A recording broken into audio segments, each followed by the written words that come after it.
When you think of ancient Egypt, you probably picture pyramids, pharaohs, and mummies. But what if I told you they also threw wild, drunken festivals, played board games with the dead, and even kept crocodiles as pets, just for fun? Welcome to a side of Egypt you've never seen before.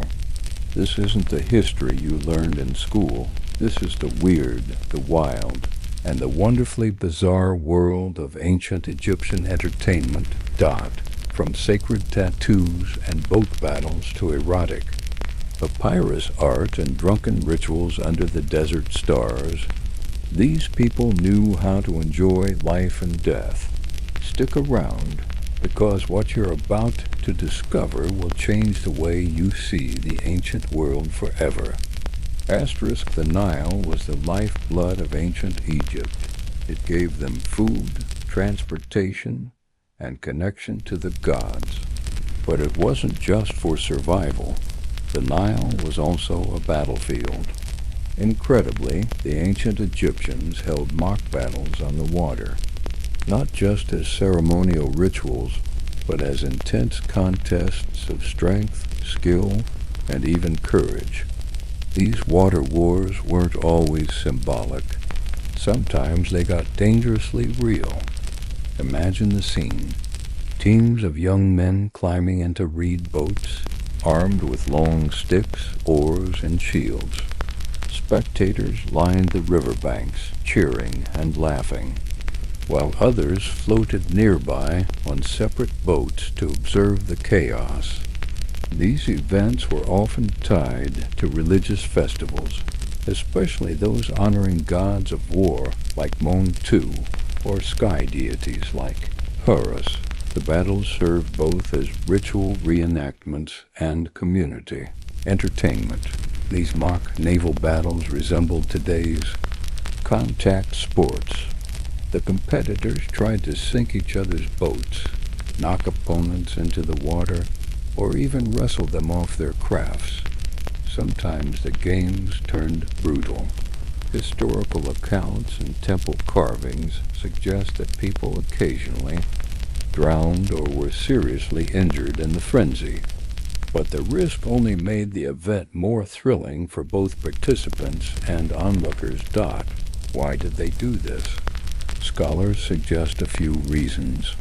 First, Egypt's mythology was full of cosmic battles, like the eternal war between Horus and Set, or Rus, nightly journey through the underworld, fighting the serpent Apep. Mock battles gave ordinary people a chance to symbolically participate in these divine struggles. By winning on the Nile, you weren't just proving physical strength, you were helping restore cosmic order, or Mat. Secondly, ancient Egyptian society valued discipline, fitness, and loyalty to the state. These battles doubled as military training exercises, especially for the youth. Young men were expected to be ready to fight for Egypt's borders or defend its gods. Mock battles were both fun and functional.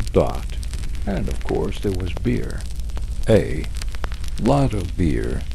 These events were often part of larger festivals where food, music, dancing, and heavy drinking were involved.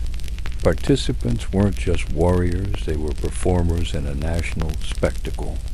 There was music, flutes, drummers, dancers, and even priests blessing the river before the games began. Today, it's almost hard to believe such fierce, life-threatening contests were once a form of entertainment. But in ancient Egypt, danger and the divine walked hand in hand. To fight on the Nile was to show not just bravery, but your place in the eternal story of gods and men. When you imagine ancient Egyptians, you might think of stiff stone temples, silent tombs, and solemn rituals. But buried beneath the desert sands lies a different truth, one soaked in wine, ecstasy, and unrestrained celebration. Welcome to the Festival of Drunkenness, one of the strangest and wildest events in ancient Egyptian culture. This wasn't your average party. It was a state-sponsored, religiously sanctioned drinking binge, celebrated in honor of the goddess Hathor, patroness of love, music, beauty, fertility, and yes, intoxication. For one night and sometimes longer, the social rules of order and control were flipped upside down. People of all ranks, nobles, farmers, priests, and servants gathered in temples and open fields to drink themselves into oblivion under the stars. But why? Why would such a seemingly strict and ritualistic society celebrate chaos through alcohol? The answer lies in one of the darkest myths of ancient Egypt, the destruction of mankind. According to this myth, the sun god Re became angry with humanity for plotting against him. To punish them, he unleashed his daughter, the lion-headed goddess Sekhmet, upon the earth. Sekhmet slaughtered humans by the thousands, bathing the land in blood. The gods, horrified by her fury, feared she would wipe out all of humanity. To stop her, Re devised a trick. He had thousands of jugs of beer dyed red to resemble blood and poured across the land. Sekhmet, thinking it was blood, drank deeply and became drunk, so drunk that she passed out. When she awoke, her murderous rage had vanished. She transformed from Sekhmet, the destroyer, into Hathor, the loving, and mankind was saved. To commemorate this close brush with extinction, the Egyptians threw annual drunken festivals to celebrate life, love, and divine mercy. Getting drunk wasn't just fun, it was holy. By drinking to the point of collapse, the people reenacted the goddess's transformation from wrath to mercy. They became part of the myth itself. The details of these festivals are mind-blowing. Archaeological evidence from Dendra and other temple sites shows massive gathering spaces for thousands of people. There was live music, ritual dancing, and group singing, all under the influence of alcohol. Some texts describe people falling down and waking up in the sacred precinct, a poetic way of saying they blacked out in a temple courtyard. These celebrations also included ritual sex, ecstatic trances, and prophetic visions believed to be messages from the gods. Women, especially priestesses of Hathor, played key roles leading dances, serving sacred drinks, and performing music. To outsiders, it might seem like hedonism, but to the Egyptians, it was a sacred release, a way to balance the strict discipline of everyday life with a moment of divine chaos. It was a yearly reminder that the world could fall apart, but also be restored. So the next time you think of ancient Egypt as all pyramids and death masks, remember this. Some of the same people who built those monuments once drank themselves senseless to honor a goddess who saved humanity by passing out. Asterisk, in the tomb of Pharaoh Tutankhamun, among the gold, jewels, and royal artifacts, archaeologists found something surprisingly simple, a game board. Not just any board, but one of the most beloved pastimes in ancient Egypt, senet. Far from being mere entertainment, games like senet and hounds and jackals were an obsession, a ritual, and even a way to practice for the afterlife. Senet, meaning passing, is one of the oldest known board games in human history. It dates back over 5,000 years, and everyone from peasants to pharaohs played it. But it wasn't just a leisure activity. Egyptians believed the game reflected the journey of the soul through the afterlife. Winning senet wasn't just a personal Victory, it symbolized a safe passage through the trials of the Duat, the underworld, and into eternal life. The board had 30 squares arranged in a 3 by 10 grid. Each square carried special meanings, sometimes tied to gods, fate, or stages in the soul's journey. Players used pieces, usually in the form of pegs, and throw sticks or knuckle bones to determine their moves, an early version of dice. The game was a blend of strategy and luck, much like life itself. Senet was often carved into stone benches or drawn into walls, so it could be played anywhere, even during temple rituals or long journeys down the Nile. Wealthy Egyptians had beautifully crafted sets made from ivory, ebony, and precious stones. Several paintings depict people hunched over boards with intense focus. Some even show pharaohs playing senet against the gods, a dramatic symbol of their divine destiny. Another favorite was hounds and jackals, a game played on a narrow board with holes and pegs shaped like dog and jackal heads. The goal was to gun. Race your piece from one side of the board to the other. Scholars believe this game may have represented the battle between order and chaos, much like the eternal struggle between Horus and Set. Playing it wasn't just about fun, it was about understanding and controlling the hidden forces of life. Interestingly, these games were also taken into the tomb. Many burials included game boards, so the deceased could continue playing in the afterlife. Some even had instructions written on them, suggesting the dead might need guidance to win the cosmic game. This wasn't superstition, it was part of Egyptian theology. Life was temporary, but the afterlife was eternal. And to be good at games like Senet was to be spiritually prepared. Children were taught these games early. Nobles played them in leisure. Priests used them in ceremonies. And in a world where fate could turn quickly through disease, war, or divine punishment, games became a safe, symbolic space to grapple with risk, destiny, and the unknown.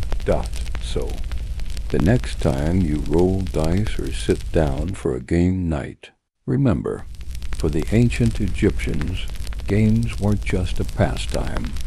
They were practice for eternity. Asterisk.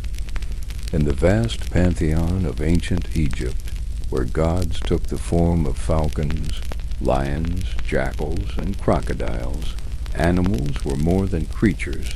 They were divine incarnations.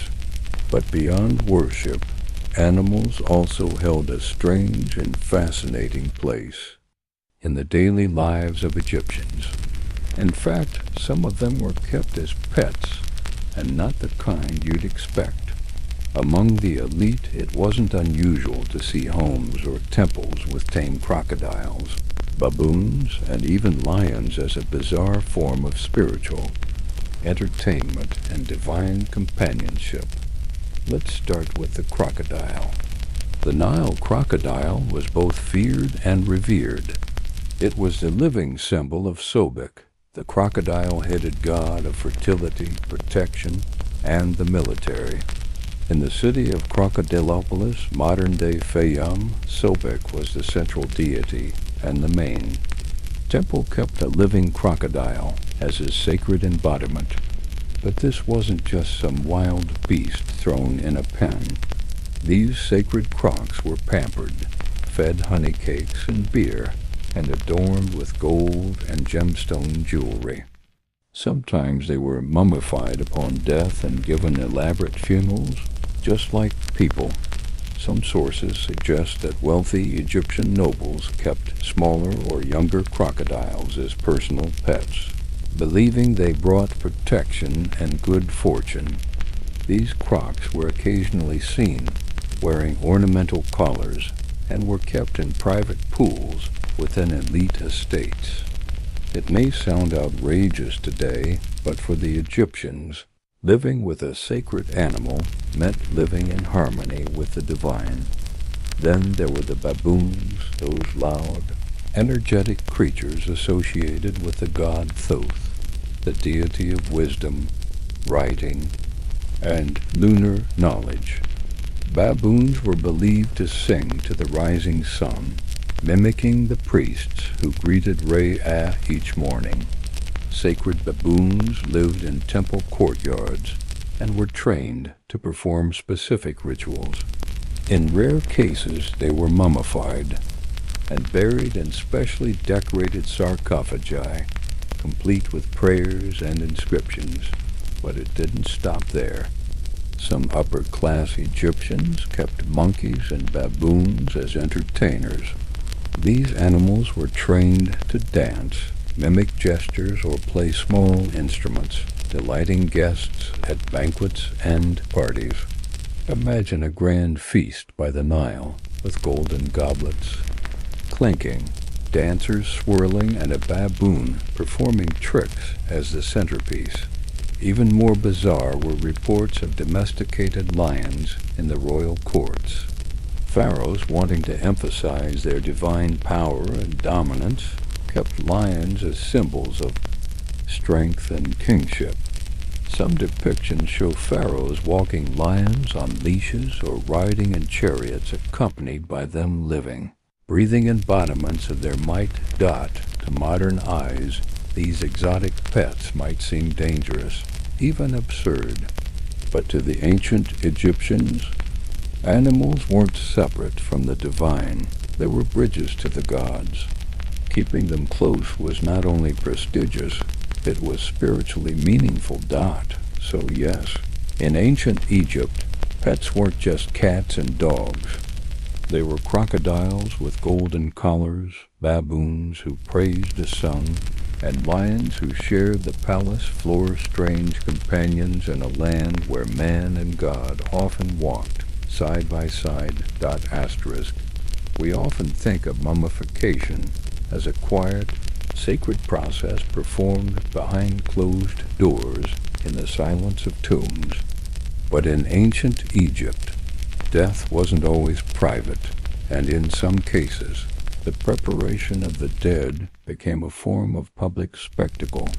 Especially for the elite and royalty, mummification could become a ceremonial event, drawing attention, crowds, and sometimes even participation from the living.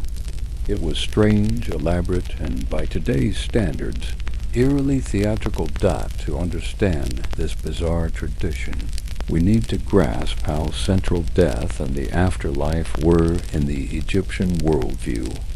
For them, dying wasn't an end. It was a transition to an eternal life in the Duat underworld. Preparing a body properly was essential, not just for preserving physical remains, but for ensuring the soul's passage and transformation. That made mummification a sacred rite, but also a communal responsibility. The process of mummification took around 70 days. In elite or royal cases, this wasn't done in some back alley. It was performed by a group of trained embalmers, priests, and workers in a designated mummification workshop known as the Wabbit, place of purification. Often located near the Nile or in a desert necropolis, these workshops weren't sealed off entirely. In fact, parts of the process were made visible to family, friends, and sometimes the public. One of the most dramatic moments was the opening of the mouth ceremony, performed toward the end of the mummification process. A high priest, dressed as Anubis, the jackal-headed god of embalming, would symbolically restore the dead's ability to eat, speak, and breathe in the afterlife by touching their mouth and eyes with ritual tools. This powerful rite was often done in full view, accompanied by chants, incense, dancers, and dramatic gestures. Think of it like a spiritual stage play, a sacred performance of resurrection. Even before this, some stages of the embalming, like the drying of the body or anointing it with sacred oils, could be observed by family members.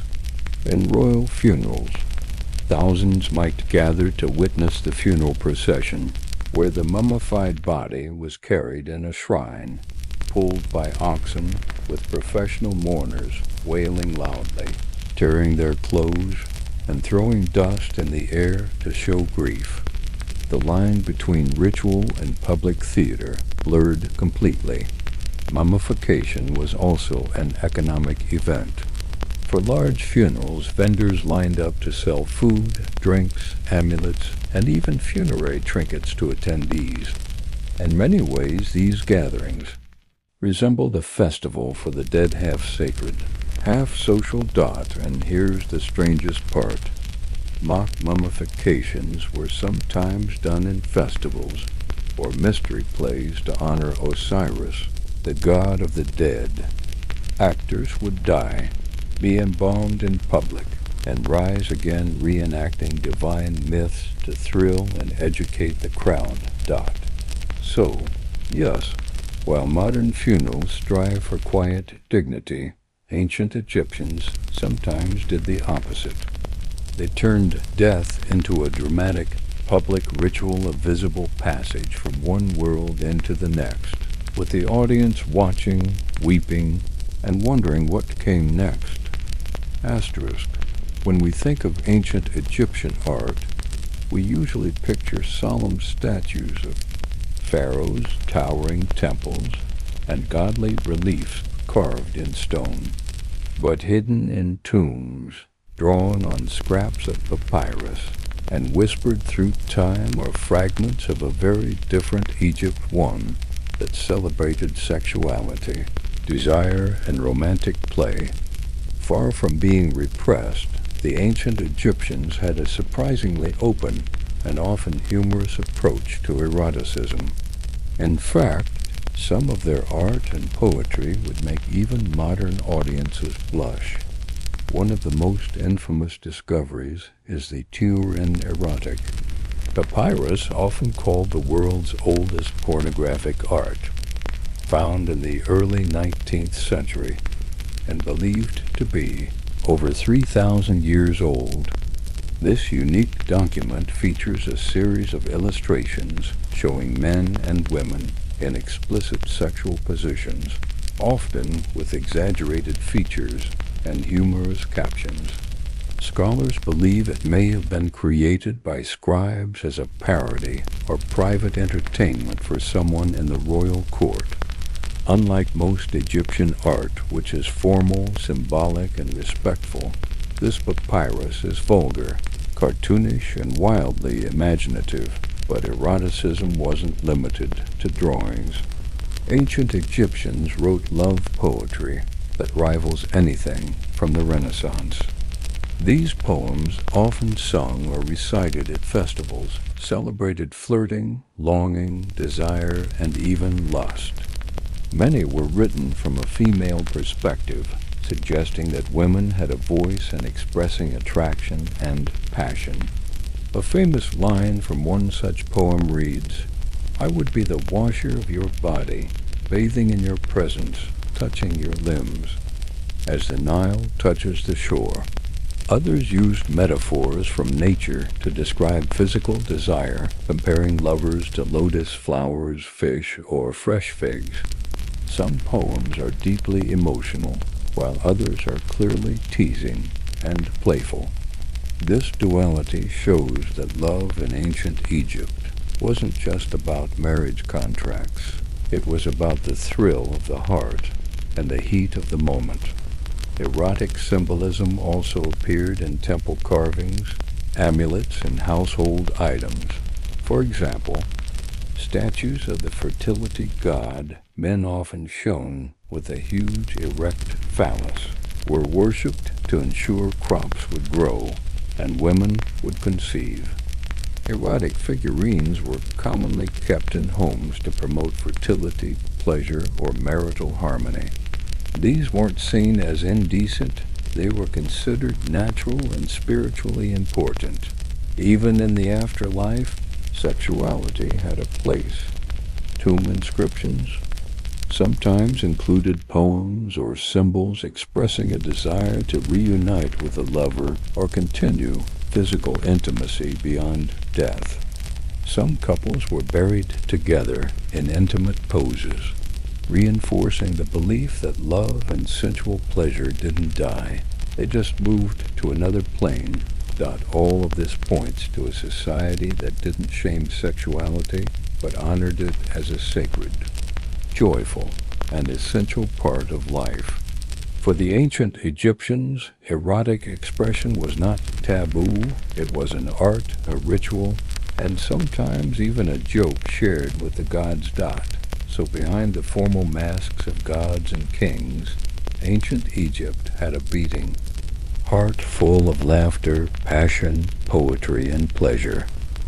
In a civilization obsessed with death, tombs, and the afterlife, you might think children in ancient Egypt would be kept far away from burial sites. But surprisingly, some kids in certain regions actually played games that mimicked tomb raiding, turning one of society's greatest taboos into a form of strange amusement. It sounds shocking, but it reflects just how embedded Egypt's funerary culture was in daily life, even in play. Tomb raiding was a real and serious crime in ancient Egypt. Pharaohs and nobles invested enormous wealth into their burial chambers. Gold, jewelry, statues, magical texts, and sacred artifacts. But despite the magical curses and armed guards, many tombs were plundered often within a generation or two after burial. So how did this become a source of play?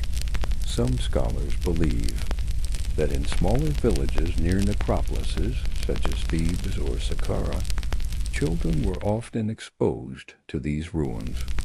As tombs decayed or were left half-built, they became familiar playgrounds, especially for kids of laborers, priests, or workers involved in the embalming and burial trades. These children invented role-playing games, acting out what they saw, adults doing or heard about in whispered stories. One child might pretend to be a high priest performing funeral rites. Another would act as the guardian spirit of the tomb, defending it with mock spells. And inevitably, someone would play the tomb robber, sneaking into a sandpit chamber, stealing pretend gold, and escaping through imaginary trapdoors. It was a mix of hide-and-seek storytelling and cultural mimicry, playful but eerie.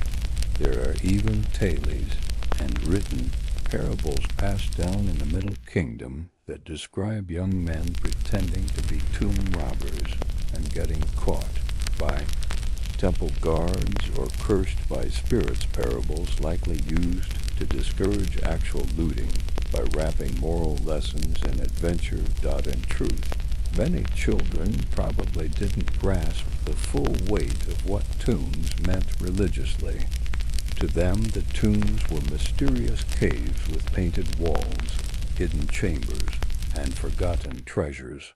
For kids with wild imaginations, these spaces became fantasy realms filled with mummies, curses, and gold. Some even made toys or crude drawings of themselves as explorers or raiders, reenacting what they heard in myths about the afterlife or seen in funerary processions. This kind of role play also mirrors Egypt's mythology, which was full of tombs, trials, and magical dangers. Children learned early on about Osiris's tomb, Horus's journey, and the weighing of the heart. These stories, soaked into daily life, inspired a form of imaginative engagement that blurred the line between education, religion, and fun. To modern ears, it may sound dark kids pretending to loot graves, but in context, it was just another way Egyptian society made death part of life. The tomb was not simply a place of sorrow. It was also a source of story, mystery, and even play. In a culture where eternity was real and the dead were never far away, the tomb became just another stage for the living to explore. Asterisk imagine standing on the banks of the Nile under a velvet black sky, the river gently moving under the stars. Suddenly, thousands of oil-lit lamps began to float across the water, glowing like stars on the surface of the sacred river. This was the Festival of Lights, one of the most magical and visually stunning celebrations in ancient Egypt. A strange, serene, and sacred form of nighttime entertainment, though not as widely documented as the great festivals of Osiris or Hathor.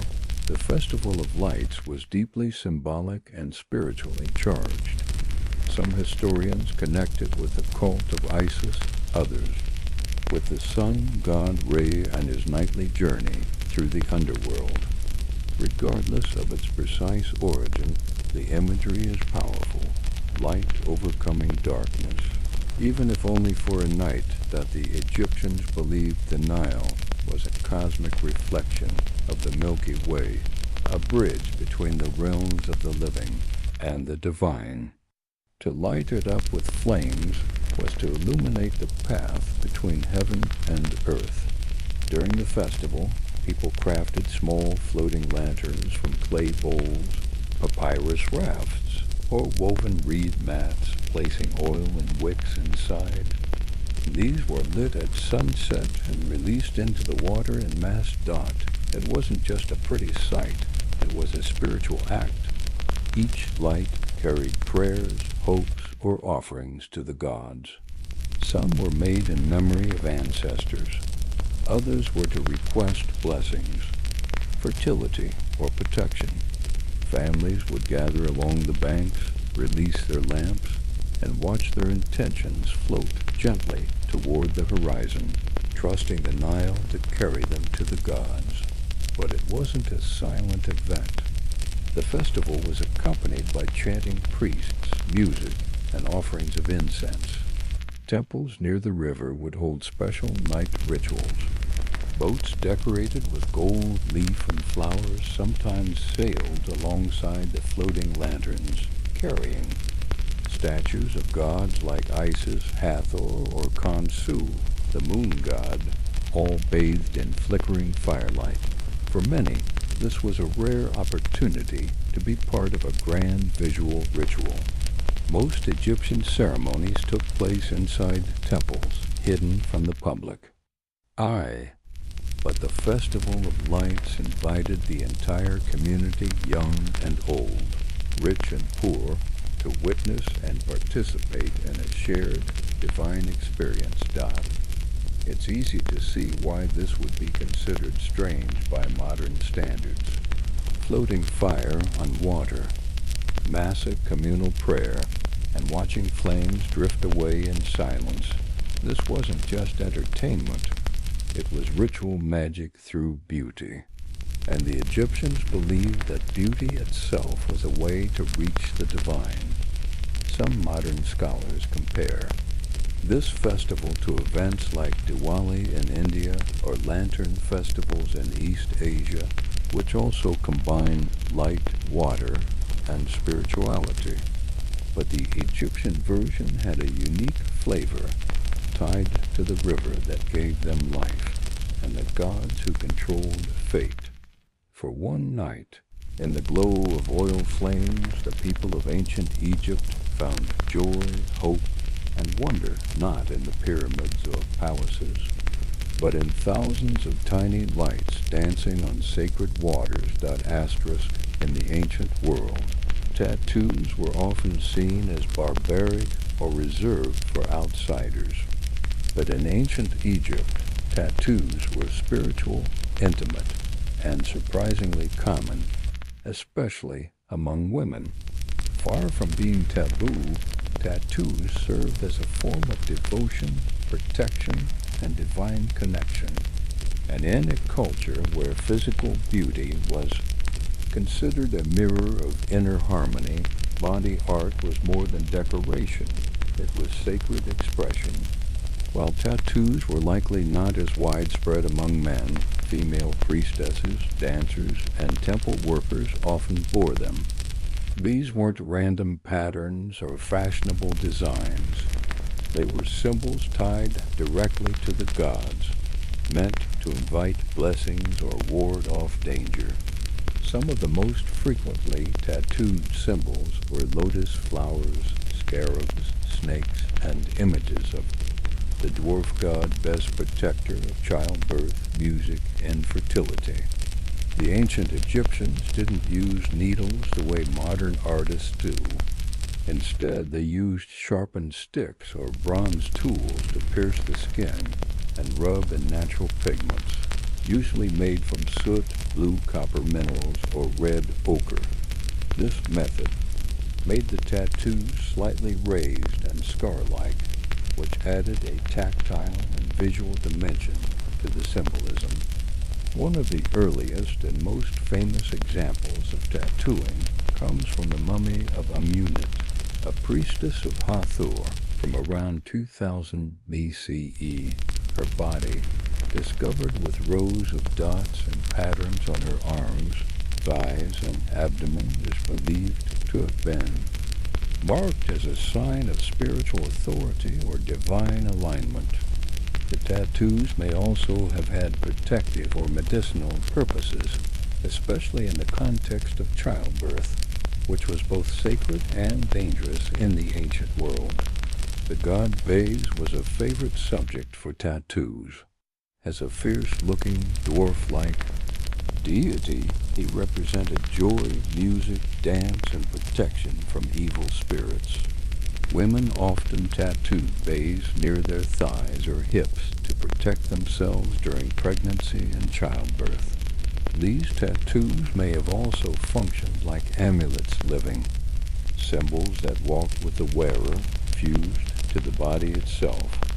Dancers and musicians in temple rituals also bore tattoos as part of their sacred roles. The lines, spirals, and shapes inked on their bodies were not only beautiful, but functioned as visual prayers. Some scholars believe certain tattoos were meant to vibrate during movement or dance, visually amplifying sacred energy during performances for the gods. Though the practice seems deeply personal, it was also public and performative.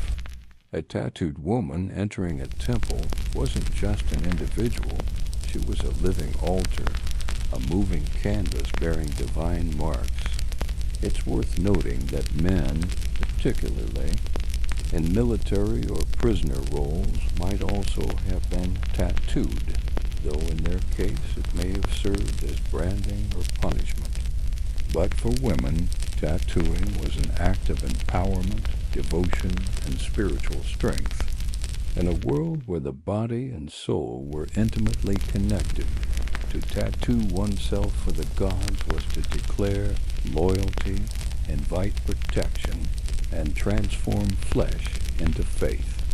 Strange by today's religious standards, perhaps, but for ancient Egyptians, ink was a sacred bridge between the mortal and the divine. When you think of mummies, you probably picture linen-wrapped pharaohs resting in golden coffins. But the ancient Egyptians didn't just mummify people, they mummified millions of animals. From sacred cats and birds to bulls, baboons, crocodiles, and even beetles, animals were preserved with the same care and reverence as royalty. But here's the strange twist. Some temples held competitions over whose animal would be mummified and offered to the gods, a kind of ancient spiritual contest with very real social and religious stakes. Animal mummification wasn't a quirky side practice. It was a massive industry. Archaeologists have uncovered underground catacombs filled with millions of animal mummies, especially in cities like Saqqara and Tuna el Gebel. These mummies were not pets, but offerings, deliberate gifts to gain divine favor. Just as one might light a candle or offer flowers today, ancient Egyptians offered an entire preserved animal to a deity. Certain gods had favored animals. Cats were associated with Bastet, the lioness goddess of home and protection. Ibises and baboons were sacred to Thoth, god of wisdom and writing. Crocodiles were given to Sobek, hawks to Horus, and so on. Pilgrims visiting temples could buy a mummified animal to offer or sponsor the mummification of their own creature. But the wealthier classes took this to another level. They would donate live animals to temples, hoping the priests would choose their animal to be ritually killed, embalmed, and placed in a sacred tomb. Being selected wasn't just an honor, it was a spiritual investment. The idea was that the offering would act on your behalf in the afterlife, like a messenger carrying your prayers straight to the god's dot. As demand grew, so did competition. Families tried to outdo each other by donating more animals, better fed animals, or those with symbolic markings. Priests, eager to attract wealth, encouraged this behavior.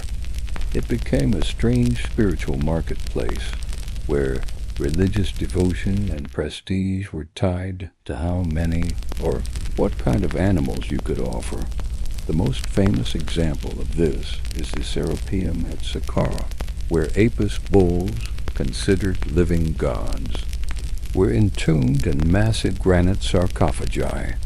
Wealthy families competed for the honor of contributing to these funerals, donating richly decorated bulls with gold ornaments and amulets.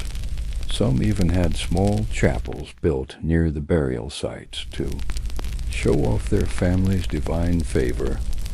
Of course, not all was pure devotion. In later periods, the industry grew so large that fraud became common. Some animal mummies were discovered to be only bones, scraps of cloth, or even mud shaped like an animal, wrapped to look real. This mass production of mummified offerings suggests that priests and merchants were making big business off people's piety. Still, the intent remained the same: to please the gods, protect the living, and earn favor in the afterlife. For the ancient Egyptians, every animal offering was a contract with the divine, sealed in resin and linen dot.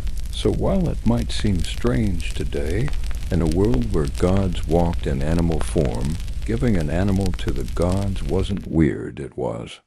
Wisdom dot asterisk in modern times, fake beards might be associated with costumes, disguises, or novelty outfits, but in ancient Egypt, wearing a fake beard was a serious and sacred statement, not a joke. In fact, both men and women, including powerful pharaohs, wore artificial beards as a way to show divine status, royal authority, and even gender-transcending power. It was one of the strangest yet most meaningful fashion practices in the ancient world. Let's start with the basics. In Egyptian symbolism, the beard was not just facial hair. It was a mark of divinity and kingship, associated with the gods themselves. Most Egyptian gods were depicted with long, narrow, sometimes curved beards, even gods like Osiris and Ra. But here's the odd part. Most Egyptian men were clean-shaven. Beards in daily life were usually shaved off as a sign of cleanliness and order. The average man didn't grow a beard to show status. He shaved it to show discipline. So when a pharaoh or a high-ranking official wore a false beard, it wasn't because he lacked facial hair. It was because he was imitating the gods. These beards were often made of braided goat hair, dyed black, or constructed from metal wires wrapped in gold. They were fastened to the chin with straps tied behind the ears or around the head, secured like a ceremonial mask. Perhaps the most iconic example of this practice is the golden mask of Tutankhamun, where the boy king is shown with a beautifully curved false beard, representing his unity with the gods and his divine transformation after death. The curve at the end of the beard wasn't random, it was a detail specifically reserved for deities and deceased rulers. Living kings often wore straight fake beards, while curved ones signified their posthumous divine identity. And then there's Hatshepsut, the female pharaoh who ruled Egypt during the 18th dynasty. In order to assert her legitimacy in a male-dominated role, she donned male royal regalia, including a false beard. In statues and reliefs, she's often shown with the traditional beard and male body shape, even though she was biologically female. Her decision to adopt the fake beard was not only political, but profoundly symbolic. She was not just a woman in power, she was the living god-king, and equal to the male pharaohs before her. Beyond royalty, priests also wore false beards during rituals and funerary ceremonies, particularly those officiating rites of passage or embalming. The priest performing the opening of the mouth ceremony would sometimes wear a jackal mask and a fake beard, invoking Anubis while symbolically reviving the dead. Even in play acting or sacred theater, the beard wasn't just a prop, it was a tool to step between worlds. To modern eyes, it might look odd-grown men and royal women strapping on goat hair beards. But in ancient Egypt, the fake beard was a badge of power, divinity, and eternal identity. It wasn't worn for laughs, it was worn to rule. In a land where the Nile was the heart of life, it's no surprise that the ancient Egyptians turned the river into more than just a source of food and transportation. It was also a stage for celebration, music, and merriment.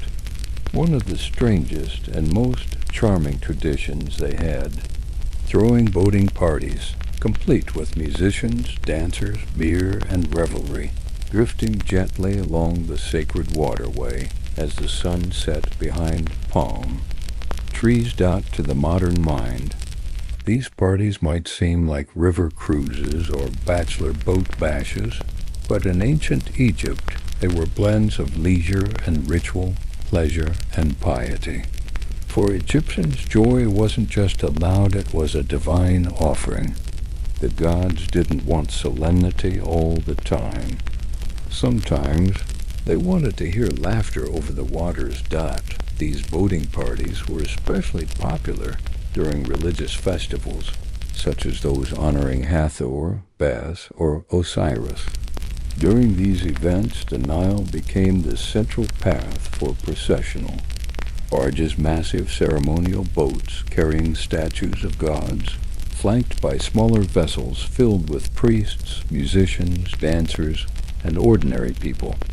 But it wasn't just about worship, it was about celebration. Participants dressed in their finest linen, anointed themselves with scented oils, wore elaborate wigs and floral garlands, and boarded boats adorned with painted sails, gold accents, and papyrus reeds. Once on board, the real fun began. Lute players, harpists, and flutists filled the air with music while women danced gracefully across the wooden decks. Servants passed around clay cups of beer and wine and trays of bread, figs, dates, and honey cakes. The beer flowed freely, ancient Egyptian beer being a thick, almost porridge-like drink made from fermented bread. It wasn't refined, but it did the job. People drank to feel joy, to honor the gods of fertility and laughter, and to let go of daily burdens. These parties were considered a release of tension, a controlled indulgence in pleasure. Interestingly, some of these parties weren't held during national festivals, but as private elite gatherings. Wealthy nobles and scribes organized personal boating trips with their households, friends, and entertainers. Tomb paintings depict such scenes vividly: guests lounging under canopies, women playing handheld harps, men clapping rhythmically, and lovers flirting under palm fans. But again, this wasn't just fun for fun's sake. Egyptians believed that happiness was part of cosmic balance. The principle of mat order, harmony, and truth was not just about law and justice. It included celebrating life because joy was seen as a gift from the gods. Music, dancing, and drinking weren't sinful. They were sacred if done in balance. Even the afterlife reflected this idea. Tomb inscriptions often showed the deceased sailing on the Nile, surrounded by loved ones, music, and drink. The ultimate paradise wasn't just golden fields. It was a never-ending party on the eternal river, a divine cruise with no end dot.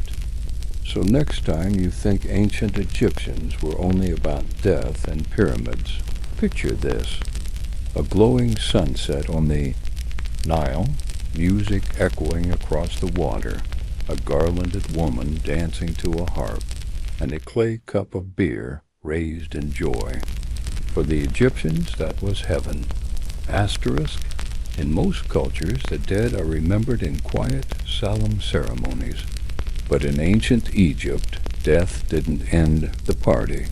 One of the strangest and most heartfelt traditions was the practice of holding giant outdoor banquets right in the tomb yards, where families would gather around their ancestors' graves to eat, drink, and celebrate, not in mourning, but in honor. It was a feast for the living and the dead, shared under the open desert sky. These banquets were especially common during festivals like the Wag Festival or the Beautiful Feast of the Valley, which were designed to honor the spirits of the deceased and renew connections between the living and those who had passed on. Rather than weeping in isolation, families flocked to necropolises like Deir el-Medina or Thebes, set up tents and canopies, and held picnics on the very thresholds of the tombs. At first glance, it may seem bizarre, people feasting beside the dead. But to the ancient Egyptians, death was not the end, and tombs were not places of decay. They were eternal homes. The tomb wasn't a grave as we think of it today.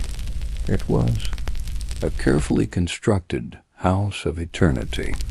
Inside was the physical mummy, protected by spells and offerings, and outside was where the living could continue to visit and care for the spirit. Tomb. Walls were often inscribed with texts begging the living to say my name, bring me bread, and pour me beer. These weren't poetic metaphors, they were instructions. The deceased needed sustenance, and though magical offerings left inside the tomb helped, fresh food from the living world was considered even more powerful. So families would arrive with loaves of bread, dried meats, dates, figs, onions, beer, and wine. They'd set up portable altars or low tables in front of the tomb entrance. Some even brought musicians or dancers, turning the occasion into a vibrant social gathering. Children played between the stones while elders recited stories of the ancestors, keeping the memory alive. This wasn't just about remembering, it was about maintaining a relationship. The dead were believed to still exist, watching and influencing the world. By feeding them, laughing with them, and honoring them with music, families ensured their favor and avoided their wrath. A happy spirit meant blessings, protection, and harmony. An ignored one could become restless or vengeful. Interestingly, archaeological evidence supports this tradition. Pottery shards, animal bones, and remains of feasts are often found clustered around tomb entrances. Inscriptions even mention people renting space near prominent tombs for festival feasting, almost like buying box seats at a spiritual concert. This ancient practice mirrors modern traditions in some cultures today, like Mexico's Dia de los Muertos, where families picnic at graves, but in Egypt, it was practiced over thousands of years. So yes, the ancient Egyptians dined with the dead. But to them, it wasn't creepy, it was comforting. It was a reminder that death does not divide, and that love, food, and memory can span even the boundary between worlds. Asterisk, in the flickering candlelight of a grand Egyptian banquet, you might have seen a curious sight guests wearing strange cone-shaped objects on their heads, glistening under the glow. These weren't hats or crowns. They were perfume cones, and their slow, fragrant melting was one of the most elegant, strange, and symbolic pleasures of elite social life in ancient Egypt. Perfume cones, also called aromatic cones, were made of solidified animal fat or beeswax, heavily infused with luxurious scents like myrrh, frankincense, lotus, cinnamon, and other costly aromatic oils. When placed on top of a guest's wig or hairpiece, body heat would gradually melt the cone, releasing a stream of delicate fragrance that dripped through the hair, over the face, and down the body. It wasn't just about smelling nice, it was about creating an atmosphere of divine sensuality. Perfume in ancient Egypt was seen as sacred. The gods were believed to love sweet smells, and to wear perfume was to please both the divine and human realms. The scent of the melting cone was an offering to the gods, to the host, and to the spirit of joy itself. These cones appeared often in tomb paintings and banquet scenes, especially during festivals, weddings, and elite dinner parties. Men and women alike wore them, typically alongside floral garlands, white linen robes, and elaborate wigs. It was a full sensory experience: visual beauty, musical entertainment, rich food and drink, and slowly blooming fragrance, all working together to elevate the moment from mere party to ritual celebration. There's also a symbolic side. As the cone melted, it represented transformation: solid becoming liquid, physical pleasure melting into spiritual elevation. Some scholars argue that it was also a way to channel the power of the gods, particularly Hathor, goddess of beauty, music, and sensual joy. For women, especially, perfume cones were tied to fertility and desirability. A woman at a banquet wearing one would not only smell irresistible, but project an image of divine favor. To be wrapped in perfume was to be touched by something immortal. Interestingly, no physical perfume cones were ever discovered for centuries, leading scholars to believe they may have been purely symbolic. But in recent years, archaeologists found residue on burial wigs and clothing that matches the ingredients described in ancient texts. So while not many actual cones have survived, we now know they were very real, and their popularity lasted hundreds of years. Today, it might sound odd to let perfumed wax melt all over your head, but for the ancient Egyptians, It was the height of elegance, a scented crown of celebration, worn proudly at the crossroads of pleasure and piety. So next time you light incense or spray perfume before an event, remember, in ancient Egypt, they took it one step further. They wore their fragrance like a melting halo, savoring each aromatic drop as a gift from the gods. Asterisk, in a civilization renowned for its pyramids, mummies, and spiritual mysticism, one of the most surprising ancient Egyptian pastimes was staging fake battles for fun. During certain festivals, the Egyptians would gather by the thousands to watch or even participate in ritualized mock combat, reenacting mythological battles or symbolic wars between cosmic forces. It was part entertainment, part religious ritual, and entirely strange by modern standards. These mock battles weren't mere games. They were deeply rooted in Egypt's mythology and spiritual worldview. Central to Egyptian belief was the eternal conflict between Mat, order, and Isfet, chaos. This wasn't just a philosophy, it was a cosmic struggle, and the people saw themselves as participants in that divine balance. Mock battles gave them a way to act it out physically, dramatically, and communally.